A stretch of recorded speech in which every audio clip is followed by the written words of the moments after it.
பத்தியே சொல்ல வேண்டாம், அவற்றை அமைச்சர்களா இருந்தவங்களை சொன்னாலே போதும், அவர் நேர்மை தெரியும். கக்கன் இந்த ராஜாஜி அரசு மருத்துவமனையில் பொது மக்களோட தானே படுத்து கிடந்தார் நோயாளியா.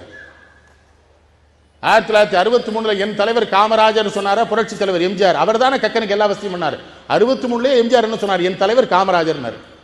காமராஜர் பிறந்த நாள் வேணாம், அது பெரிய சர்ச்சை. 63 சொன்னார் எம்ஜிஆர். அதனாலதான் எம்ஜிஆர் எவரை தன் தலைவனாக தன் மனதிலே நினைத்திருந்தாரோ அந்த தலைவன் கொண்டு வந்த மதிய உணவை சத்துணவாக மாற்றினார் எம்ஜிஆர். அதை மனசுலே வச்சிருந்தது காமராஜ் மேல இருந்த பற்று. என்ன தலைவர் தோத்து போயிட்டார் 67. பார்க்க போறவன்லாம் அழுறான், அவர் சிரிச்சிட்டு இருக்காரு. என்னையா தோத்துட்டீங்கன்னு. இதுக்கு தானே ஜனநாயகம் கொண்டு வந்தோம், இதுக்கு தானே சுதந்திரம் வாங்கணும். நம்ம தேர்தல் நேர்மையாக நடத்திருக்கோங்கிறது நான் தோத்தலே தெரியுதா இல்லையா? உட்ரா போ, தோத்துட்டோம். ஐயா வெடி போடுறாங்க ஐயாங்கிறான் ஒருத்தன் போய். ஏன்னா காமராஜர் வீட்டுனாலே வெடி போடுறாங்க, உள்ள போய் சொல்றான், சிரிக்கிறாரு. போன தடவை நீ போட்ட இல்லை, இப்போ அவன் போடுறான். நான் முதல்ல சொன்னேன், மனுஷனா இருந்தா தான் இதெல்லாம் சொல்ல முடியும். ஏன்னா நீங்க மனுஷங்களை பூரா மனுஷங்களா நினைச்சிடக்கூடாது. நீ எது நினைக்கலாமா? அப்படி கூடவே கூடாது இல்லையா? ஒரு சாமியார் இருந்து இப்படி தான் வடலூரில் போகிறவனெல்லாம் அந்த நரி போதுன்னு இருக்கான் ஒரு ஆளை. இது புலி, இது சிங்கம்னு. வள்ளலார் போகும்போது அந்த ஒரு மனுஷன் போகிறான்னு இருக்கான். வள்ளலார் போகும்போது அவர் மனுஷன். உடம்பால மனுஷன் பார்த்துடக்கூடாது, உள்ளத்தால். எப்படி ஆழவர் பத்திரிகையாளர்கிட்ட இருக்க தொடர்பு பெருசு இல்லை. பெரம்பலூருக்கு வராருங்க, ஒரு புகைப்பட நிருபர் கூட்டத்துக்கு வந்து புகைப்படம் எடுத்துட்டு இருக்கிறாரு. இவருக்கு என்ன நினைவு பாருங்க, பேச போனவர் பக்கத்தில் கூட்டு அந்த போட்டோகிராஃபர் சுந்தரம் இருக்கான், கூட்டுவா மேடைக்கு இருக்காரு. சுந்தரத்துக்கு என்ன பையன், நம்ம ஏதோ தப்புட்டோம்ல, அதிகமாக போட்டோ எடுத்தா சத்தம் போடாது, எதுக்கு கூப்பிடான்னு தெரியல. வந்தா என்ன கையில காயம்னு ரத்தம் வடிஞ்சுக்கிட்டு போன ஏமா போட்டோ எடுக்க சொன்னான். சுந்தரம் அழுறான், யா பார்த்தேன்னு நான் இங்கேருந்து பார்க்குறேன், ரத்த வடிது என்னடா ஆச்சு அப்படின்னு. இல்லை வரும்போது ஒரு கம்பல் அடிச்சா கேமரா வச்சுட்டு போக வேண்டியதானே, இப்போ என்னை எடுத்து போட்டோ எடுத்தா முக்கியம் தான், இவனை முதல்ல கொண்டு ஆஸ்பத்திரியில் சேரு.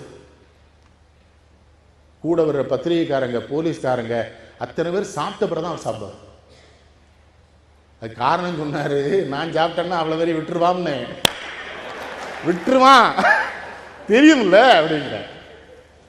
சேலத்துக்கு போறாரு, சேலம் மாவட்டத்தோட சுற்றுப்பயணம் பண்ணார். பல மில் முதலாளிகள் அங்கெல்லாம் சாப்பாடு நடக்குது.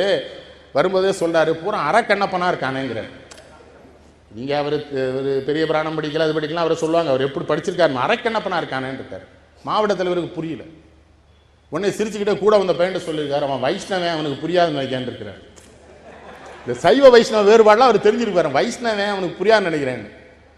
அப்போ இவர் என்னன்னு கேட்டுக்காரு. ஒன்றும் இல்லைப்பா, கண்ணப்பன் சாப்பாடு வச்சான் சிவபெருமானுக்கு, அவனுக்கு எது பிடிக்குமோ அதான் வச்சானுடைய, சிவபெருமான் சாப்பிடுவாருன்னு நினச்சி வைக்கல.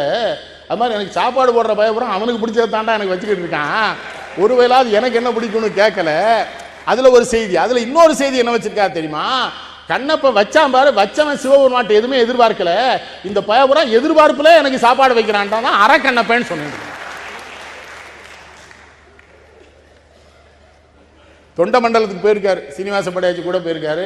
எப்பா இதெல்லாம் பெரிய ஞானிகள் பிறந்த இடம் இருக்காரு. இவருக்கு ஞானின்னா யாருன்னே தெரியல, யாருக்கு மாவட்டத்துக்கு யாருன்னு இருக்காரு. கீழே இறங்கும் போது அடுத்த மாவட்டத்துக்கு ஒரு நுழையும் போது, ஏண்டா நாவுக்கரசர் பிறந்திருக்காரு, அப்பர் உனக்கு தெரியலையா? கிறுக்காண்டு நிறைய படிப்பார். என்ன பள்ளிக்கூடத்தில் படிக்கல, பள்ளிக்கூடத்தில் படித்தா கெட்டு போகணும் அவருக்கு யாரும் சொல்லி கொடுத்துருக்கான். நம்ம என்ன பண்ண முடியும்? என்ன மணி, நான் அப்படி தானே தப்பிச்சேன், நான் படிக்கல இல்லை, தப்பிச்சதில்ல. அதனால தான் நான் காமராஜரின் உண்மையான தொண்டர். பள்ளிக்கூடத்தில் கெடுத்து போடுவாங்கன்னு நமக்கு தெரியும்.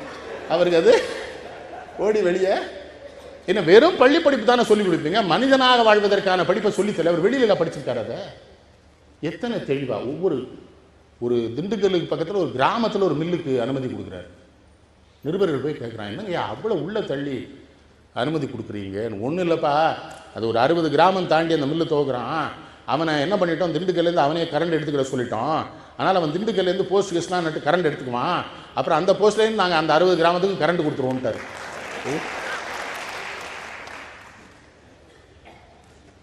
அறிவு. சென்னையில் ஒரு பேருந்து ஓட்டுநர் ஒரு மாணவனை அடிச்சுட்டார், பெரிய தகராறு. மாணவர்கள் ஊர்வலம், கோட்டைக்கு வந்தாச்சு ஒரு முதலமைச்சர். அந்த கண்டக்டர் உடனே டிஸ்மிஸ் பண்ணுங்கிறான். கீழே வந்தார், என்னப்பா அப்படியா, இந்தா அவன் எந்த ரூட், அவனை டிஸ்மிஸ் பண்ணிட்டான். மாணவர்கள் காமராஜர் வாழ்க வாழ்கன்னு போயிட்டான். இவர் போயிட்டார் அறையை போய் 1.5 மணி நேரம் கழிச்சு அந்த கண்டக்டர் வந்து நிற்கிறான். என்னப்பா எந்த ஊர்? செங்கல்பட்டு. உங்கள் வீட்டில் எத்தனை பேர் வேலை பார்க்குறாங்கய்யா?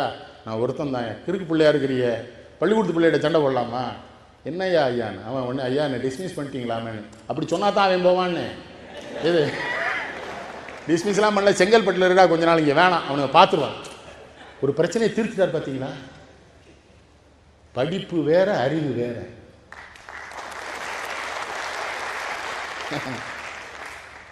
கல்வி தெளிவு தரலாம், அறிவு தராது. அறிவு பிறப்பில் வரணும். அது அவருக்கு பிறப்பில் வந்தது. அதனால அவர் சொல்லிக்க மாட்டார். அதெல்லாம் என்ன படிக்காதவன் சொல்றாங்களான்னு நான் எங்கேயாவது படிச்சேன்னு எவன்டையாவது சொன்ன நானு கேட்டாரு. நான் சொல்லவே இல்லை, ஏன்டா சொல்றான்? திருநெல்வேலியில் என்ன அதெல்லாம் இந்த தாமிரபரணி ஆறு எங்க உற்பத்தி ஆகுதுன்னு எனக்கு தெரியும்னே. அது எந்த ஊர் வழியெல்லாம் ஓடி வருதுன்னு எனக்கு தெரியும்னே. அதில் எத்தனை இடத்துல அணை கட்டியிருக்காங்கன்னு எனக்கு தெரியும்னே. அந்த அணை எந்த வருஷம் கட்டினா, எந்த இன்ஜினியர் கட்டினா, அதுக்கு என்ன செலவாச்சுன்னு எனக்கு தெரியும்னே. இந்த தாமிரபரணி எத்தனை குளங்களுக்கு பாசனத்துக்கு போகுதுன்னு எனக்கு தெரியும்னே. இது எத்தனை இடத்துல வாய்க்காலா போகுதுன்னு எனக்கு தெரியும்னே. அந்த குளங்கள்ல எங்கெங்க பாசனம் நடக்குன்னு தெரியும்னே. அங்கே என்னென்ன விளைச்சல் விளையுதுன்னு எனக்கு தெரியும்னே. இதுக்கு தீர்வு என்னன்னு தெரியும்னே. இந்த ஆற்றுக்கு குறுக்க எத்தனை ஊர்ல பாலம், சின்ன பாலம், பெரிய பாலம் கட்டியிருக்கான்னு தெரியும்னே. அதை எவன் கட்டினான்னு தெரியும்னே. எந்த வருஷம்னு தெரியும்னே. என்ன கழுத, எனக்கு பூகோளம் தெரியாதுன்னு. அப்பா பாப்பா பாப்பா நான் மிரண்டிருக்கேன் அவரை பார்த்து. பெத்த தாயை போய் பார்த்தானா அந்த தலைவன்? எப்பவுமோ போனா போயிருக்கார். ஊர்ல இருந்து பிள்ளைகள் ஒரு தண்ணி குழாய் வச்சு கொடுத்துருக்கான், பெருசு. வெளியில தண்ணி எடுக்கிறேன். இந்த ஆள் போன ஒரு அம்மா பார்க்கல, இது என்னதுங்கிறார். குழாய் பாருங்க, எதுக்கு? பிள்ளைய வச்சு கொடுத்தாங்க. அப்படியா? ஏன் வெளியே போய் தண்ணி எடுக்கூடாதுன்னு 300 ரூபாய்க்கு அவனுக்கு குழாய் வச்சு கொடுத்து அங்கே 30,000 ரூபாய்க்கு திருட்டுத்தனம் பண்ண வருவான்னு குழாயை முதல்ல கலத்து. தான் வீட்டை விட்டு போறதுனால குழாயை கலத்திட்டு போனாரு. முடியுமா? ஜீவா எப்படி விடால்? ஜீவா சிராவையில் ஜீவா ஒரு ஆசிரமம் வச்சிருக்கிறாரு. மகாத்மா காந்தியடிகள் இங்கே போறாரு. காந்தியடிகள் என்ன நினைக்கிறாரு? ஆசிரமம் வச்சிருக்காருன்னா பணக்காரனா இருக்கணும் நினைச்சிட்டு உனக்கு எவ்வளவு சொத்து இருக்குதுன்னு கேட்கிறாரு ஜீவாட்ட. ஜீவானந்தம் பதில் சொல்றாரு, இந்தியா தான் என் சொத்துன்னாரு. காந்தியடிகள் சொன்னார், இல்லப்பா நீ தான் இந்தியாவின் சொத்துன்னாரு. தலைவன்கள்லாம் எவ்வளவு நேர்மையா அன்பா இருந்திருக்கானுங்க பாருங்க. இந்த ஜீவா தாம்பரத்தில் இருக்காரு. எங்க? குடிசையில. காமராஜர் அங்க வராரு, முதலமைச்சர். காரை நிறுத்திட்டு, ஏப்பா ஜீவா இங்கேயே தான், இங்கே தானே எங்கேயோ இருக்கிறான்னு சொன்னாங்க, எங்கே இருக்கிறான்? இறங்கி வேட்டியை மடிச்சு கட்டி சாக்கடையெல்லாம் தாண்டி பார்க்க. என்ன ஜீவா? நோய்வாய்ப்பட்டு இருக்கிறாரு, மருந்து வாங்க பணம் இல்லை. அவன் மனைவிட்ட சொல்லியிருக்காரு, நான் உனக்கு ஒரு வேலை கொடுப்பேன், இல்லைன்னா மருந்து வாங்க பணம் கொடுப்பேன். இந்த சண்டாள பைய வேணாம்பானே, வாங்க மாட்டானே. உனக்கு ஒரு வீடு தரேன்டா ஜீவாங்கிறார். அவர் சொல்லார், எனக்கு வீடு வேணாம் காமராஜ், இந்த நிலம் பூரா இங்கே இருக்கிற ஏழைகள் இருக்கான்ல, இவங்களுக்கு பட்டா போட்டு கொடுங்கிறார். அது ஒரு சின்ன பிரச்சனை. அங்கே இருக்கிற காங்கிரஸ்காரர் குறைஞ்ச நிலம் போதுங்கிறாரு, ஜீவா அதிகம் வேணுங்கிறாரு. இது முதலமைச்சர் அங்கே வர்றாரு. அந்த காங்கிரஸ்காரர் வீட்டுக்கு போகும்போது ஜீவா வரட்டும்னு கூப்பிட்டு விடாரு. ஜீவா உட்கார்றாரு. ஜீவா என்ன பண்ணியிருக்காரு, கொஞ்சம் கோபத்தில், காமராஜ் இந்த காங்கிரஸ்காரன் சட்ட பாக்கெட்டில் இருக்கான்னு இருக்கிறாரு.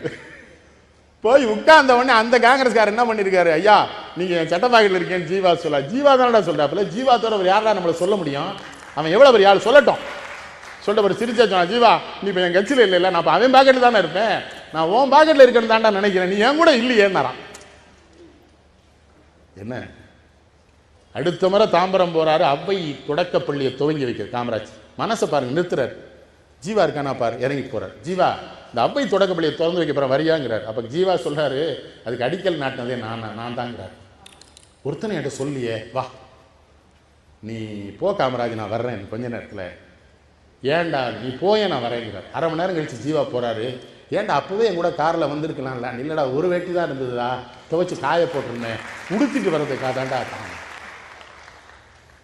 தேசபக்தன் ஒன்று தெரியுமா? அதான் காமராஜ். ஜீவாவுக்கு தெரிஞ்சா ஒத்துக்கிட மாட்டான். ஜீவாவுக்கு தெரியாமலேயே ஜீவா மனைவிக்கு ஒரு வேலை போட்டு கொடுத்துட்டாரு, அவன் கஷ்டப்படக்கூடாது. கடைசி நிகழ்ச்சியில் ஜீவா சொல்றாரு, இந்த காமராஜ் பரங்கி மலை பக்கத்தில் குண்டக்குடி அடிகளார் இடம் தரேங்கிறாருப்பா, இந்த தியாகிகளுக்கெல்லாம் சேர்ந்து ஒரு நகரம் கட்டிடலான்னு பார்க்குறேன், அதுக்கு நீ உதவி பண்ணுமேங்கிற. தாராளமாக பண்ணிடுவோம், சாமி தரேங்கிறாரா, பண்ணிடுவோங்கிறார் இவர். 2ஆம் நாள் ஜீவா மரணப்படுக்க. முதல் வார்த்தை சொல்லியிருக்கிறார், மனைவிக்கு ஃபோன் பண்ணியிருக்காரு. ரெண்டாவது வார்த்தை காமராஜுக்கு தகவல் சொல்லியிருந்திருக்காரு.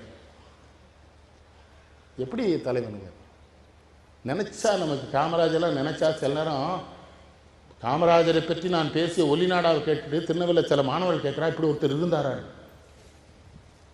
அவர்கிட்ட மந்திரி இருந்தார் தெரியுமா, ராமையா. இறந்து போனார்யா சென்னையில். சொந்த ஊர் புதுக்கோட்டைக்கு அவர் சடலத்தை கொண்டு வர காருக்கு வாடகை கொடுக்க அவர் குடும்பத்திட்ட பணம் இல்லை, மந்திரியா இருந்தவர்.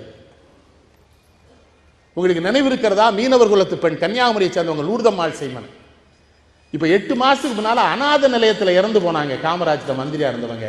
இதிலிருந்தே காமராஜர் எவ்வளவு நேர்மையாக இருந்திருப்பார் என்று உங்களுக்கு தெரியவில்லையா? அவர் அமைச்சர்கள் எப்படி இருந்திருக்கிறார்? இதை வச்சுல அவரை பார்க்கணும். நல்ல சனால் சக்கரமண்டார் யார் விடுங்க, அவர் காங்கேயம் பண்ணையாரு, அவர் பூவராகம பிறப்பாலே பெரிய பணக்காரர் பிள்ளை, சிஎஸ் ஒரு பெரிய குடும்பத்து பிள்ளை, அது வேற. இவன் பூரா ஏழை.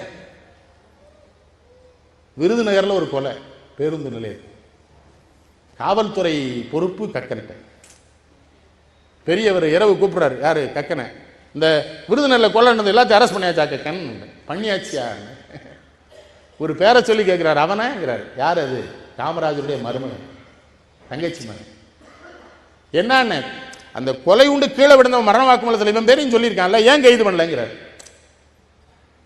யோசிக்கிறார் கக்கன், நம்ம மருமகன், அதெல்லாம் தப்பு இல்லையா? நான் அப்போ கைது பண்ண சொல்ல இல்லை, நான் அப்போவே கைது பண்ண சொல்லிட்டேன், அவனை கைது பண்ணிட்டாங்க, இனிமேல் இப்படி தப்பு பண்ணாதீங்க. யாரு? மருமகன். அதை விட சிறப்பாக அந்த மருமகனை கூட்டு ஒரு பெரிய பேருந்து உரிமையாளர் அங்கே போயிட்டார். ஒரு ஒரு ஒரு வழித்தடத்தை வாங்குறதுக்கு காமராஜ் அந்த வழித்தடத்தை வேற யாருக்கும் கொடுத்துட்டார். கொடுத்து ஒரு வாரம் கழிச்சு அந்த பேருந்து உரிமையாளர் கூட சொல்றாரு, அங்கே நீ தான் பஸ் ஓட்ட முடியும்னு எனக்கு தெரியும்னே, ஆனால் நீ அவனை கூட்டு வந்த பார்த்தியா, அதுக்கு தான் நான் அவனை கொடுக்கல. நீ எங்கே தப்பு பண்ண பார்க்குறிய, நீயும் கெட்டு அவனையும் கெடுக்க பார்த்தேன், அது கொடுக்கல. இப்போ நாமே சென்னைக்கு பார்க்க போனோம் வைங்களேன், இப்போ கோவிந்தராஜெலாம் இருக்காரு, பார்க்க போனோம். இங்கே என்ன பண்ணுவான், போய் எங்கே வந்த பார்க்க வந்தேன், பார்த்தாச்சுல போன்றுவார். பார்த்தாச்சுல அப்போ அந்த தங்கச்சி வழி பேரன் ஒரு போய் மெடிக்கல் சீட்டு கேட்டிருக்கான். மார்க் வாங்கியிருக்கியா? மார்க் வாங்கியிருக்கியான்னு. மார்க் வாங்கினா இன்டர்வியூ சீட்டு கிடைக்கும். போ விளாத்திகுளம் சுப்பாரெட்டியார், அவங்க அப்பா வந்து பெரிய தியாகி, அவர் ஒன்று, அவர் பேரன் கஷ்டப்படுத்துனா என் கூட வா காமராஜ், அவர் வரவே மாட்டேங்கிறார், கூட்டு போயிட்டான். அது தியாகி எப்படி ஆளா, இவர் கூட நண்பர்னா எப்படி இருப்பார். அவரும் இவர்கிட்ட 1 மணி நேரம் பேசியிருக்காரு, பேரனை பற்றியே சொல்லலை. வருத்தமா காமராஜ் இருக்காரு. காமராஜ் கேட்டுக்காரு, ரெட்டியார் எதுக்கு வந்த, என்ன பேரை வெளியே நிற்கிறானாங்கிறாரு சிரிச்சுக்கிட்டு. என்ன சீட்டு கேட்டானா? ஆமாம். என்ன சொன்னேன்? மாட்டேன்னு சொன்னேன்டா, வம்புடிச்சு கூட்டு வந்துட்டான். வருத்தமாட்டார் அவர். வெளியே வந்தால் பேரன் சொன்னா, நீ பேசினே இல்லை அவர்கிட்ட. அவன்கிட்ட எங்கடா பேச, எல்லாம் அயோக்கியத்தனம், தப்பு, நீ என்னை கூட்டு வந்தே தப்புங்கிறாரு கிழமை. நீங்களாம் என்னையா ஆளுங்க. தஞ்சாவூரில் கும்பகோணத்தில் ஒரு தேவர் காமராஜுக்கு ரொம்ப உண்மையானவர். நேரம் வந்தால், காமராஜ் வீட்டில் கல்யாணம் வச்சுருக்கேன் வந்துட்டாங்கிறார். கல்யாண வீட்டுக்கு வரதுக்கு தான் நான் முதலமைச்சராக இருக்கு, நான் போடான்ட்டார். அவருக்கு ரொம்ப வருத்தம். என்னடா அப்படி சொல்ல, போடா முதலமைச்சர்னா கல்யாண வீட்டுக்கு வருதா போன்ட்டார். ஆனால் கல்யாணத்தன்னைக்கு காலையில் முதலமைச்சர் கார் அவர் வீட்டு வாசல் நிற்கும். அவர் வெளியே ஓடி வந்து ஒரு வரமாட்டேன்னு சொன்னேன். என்னடான்னு உடனே சொல்றாரு, நான் வரேன்னு சொன்னேன்னா கடன் வாங்கி பெரிய மண்டபம் பார்ப்பேன், கடன் வாங்கி செலவு பண்ணுவேன், உன்னை கஷ்டப்படுத்துறதுக்காக நான் உனக்கு நண்பனா இருக்கிறேன், வந்துட்டல வா சோறு போடு. சோறு போடுங்கிறதோட நிறுத்தல, எவ்வளோ பெரிய மனுஷன் பாருங்க. பிள்ளைகளை ஆசீர்வாதம் பண்ணுங்கிறாரு. எல்லாம் கல்யாணங்கள நான் பண்ணணும்டா, நான் பண்ணக்கூடாடா, இருக்கா வாடா, என்னை கூப்பிடாடா. மனுஷன் அதான் முதல்ல சொன்னேன்.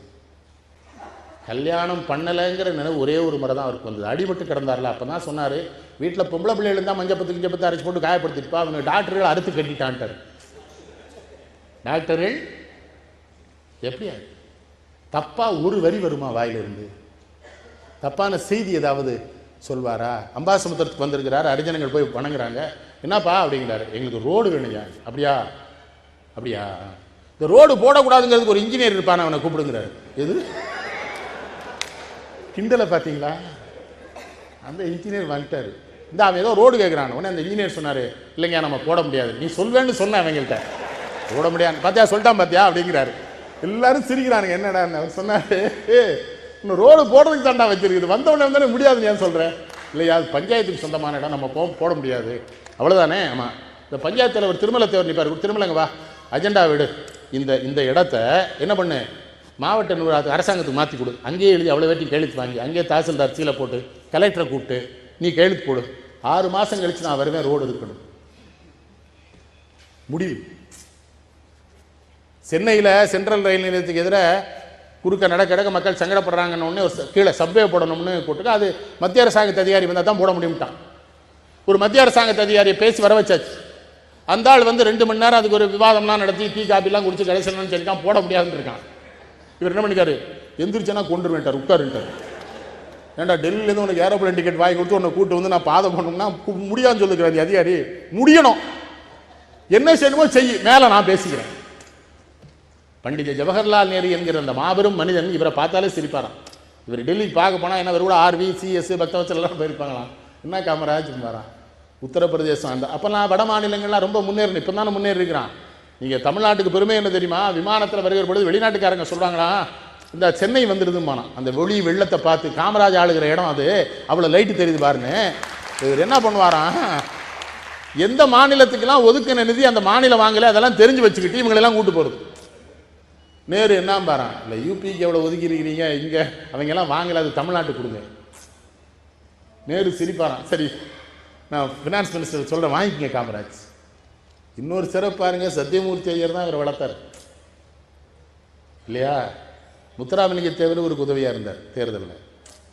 இவர் பதவியை தொடர்ந்தார் பாராட்டுறாங்க. இவங்க யாருக்குமே ஒரு விஷயம் புரியலைங்க. அவர் முதல்ல எந்த பதவிக்கு வந்தார், விருதுநகர் நகரசபை தலைவராக அவரை தேர்ந்தெடுத்தாங்க. அப்போ சிறையில் இருந்தாருங்க. சிறையிலேருந்து வந்து 1 மணி நேரம் தான் நகரசபை தலைவர் பதவியில் இருந்தார். ராஜினாமா பண்ணிட்டு போயிட்டு, பதவியை ராஜினாமா பண்ணுறது ஒரு ஒன்றும் புதிய விஷயமே இல்லை, வேணாம் இந்த வச்சுக்கோ கொடுத்துட்டு போயிட்டார். அப்படியா, இவர் சத்தியமூர்த்தி ஐயர் வீட்டில் சாதாரண தொண்டனா தூங்கிட்டு இருந்திருக்கிறார். நேரு அங்கே தான் தங்குவாருங்க. காமராஜ் பயங்கர குரட்டை விடுவார். நேரு இரவு எந்திரிச்சிருக்காரு, சத்தியமூர்த்தி நான் தூங்கன்னா அவனை எழுப்பி அனுப்பு, அவன் இருக்கக்கூடாது, அவன் யாருன்னு இருக்கிறார். அவர் சொல்லுங்க, அவன் நல்ல காங்கிரஸ் சொன்ன அதெல்லாம் இருக்கட்டும், நான் தூங்க முடியல, ஒன்று என்ன வெளியே அனுப்பல, அவனை அனுப்புனார். மறந்துடாதீங்க, தன் உறக்கத்திற்கு இடையூறாக இருந்த காமராஜரை தான் நிரந்தர உறக்கத்திற்கு போகிற பொழுது அவன் கையிலே இந்த தேசத்தை ஒப்படைத்தான் நேரு.